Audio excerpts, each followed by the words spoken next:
It was about 5 or 6 weeks ago that Victoria spoke to a group of 600 people at a Rotary Club, and she's going to be giving the same speech to us today. And I saw it, I think a week or so after it hit the web, it started going around, and so I quickly got on the phone and talked with her dad Zane and invited them here. And so we have a very special treat. So Victoria, come on up, do your thing. Go up.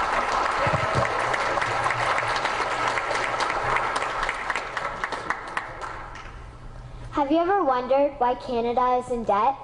Have you ever wondered why the government forces Canadians to pay so many taxes?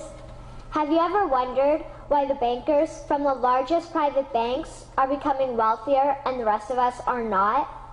Have you ever wondered why the gross national debt is over $800 billion? Or why we are spending $160 million a day on the interest of the national debt? That's $60 billion a year. Have you ever wondered who receives the $60 billion? What I have discovered is the banks and the government have colluded to financially enslave the people of Canada.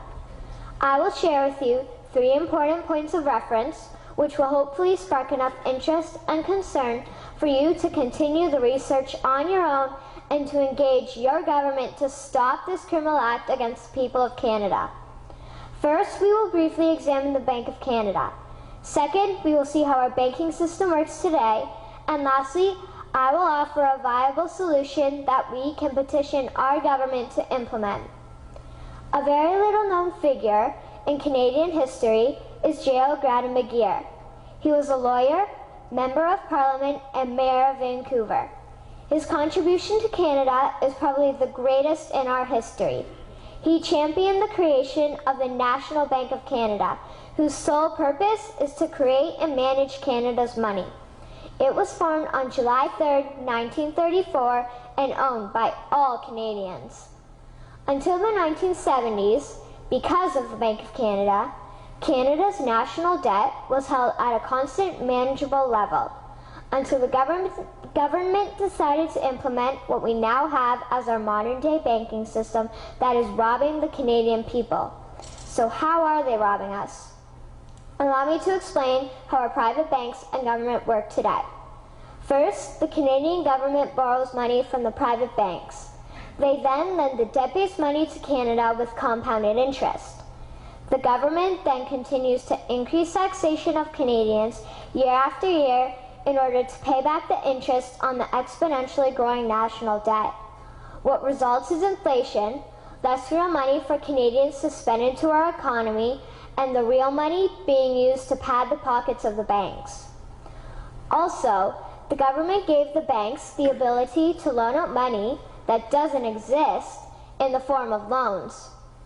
When a bank gives you a mortgage, which literally means a death pledge, or a loan, they don't actually give you money. They click a key on a computer and generate the fake money out of thin air. They don't actually have it in their bank vaults. Presently, the banks only have $4 billion on reserve, but they have loaned out over $1.5 trillion. To quote Graham Towers, each and every time a bank makes a loan, a new bank credit is created. New deposits, brand new money. Broadly speaking, all new money comes out of a bank in the form of loans. As loans are debt, then under the present system, all money is debt. What I find interesting is even Jesus, in Matthew 21, drove out the money changers in the temple because they were manipulating the currency to steal money from the people. The private banks are just like the money changers in Matthew 21. They are defrauding and robbing the people of Canada, thus their freedom, and they need to be stopped. How should the banking system work? In an infamous interview, Mr. McGeer asked Mr. Towers, "Can you tell me why a government with power to create money should give that power away to a private monopoly and then borrow that which Parliament can create itself back at interest to the point of national bankruptcy?"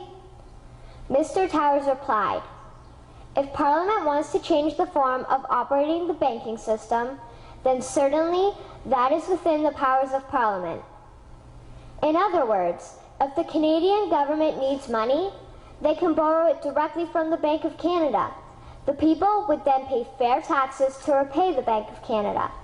This tax money would in turn get injected back into our economic infrastructure and the debt would be wiped out. Canadians would again prosper with real money as the foundation of our economic structure and not debt money.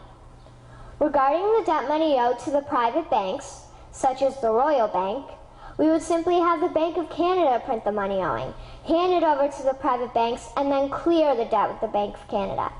And yes, we have the power and lawful right to do so. In conclusion, it has become painfully obvious, even for me, a 12-year-old Canadian, that we are being defrauded and robbed by the banking system and a complicit government. What will we do to stop this crime? What will we do to ensure that the next generation will live free and clear of the debt-based economy that enslaves them to the banks? Margaret Mead said the following, and I hope that all of you remember this. Never doubt that a small group of people can change the world. Indeed, it is the only thing that ever has. Thank you.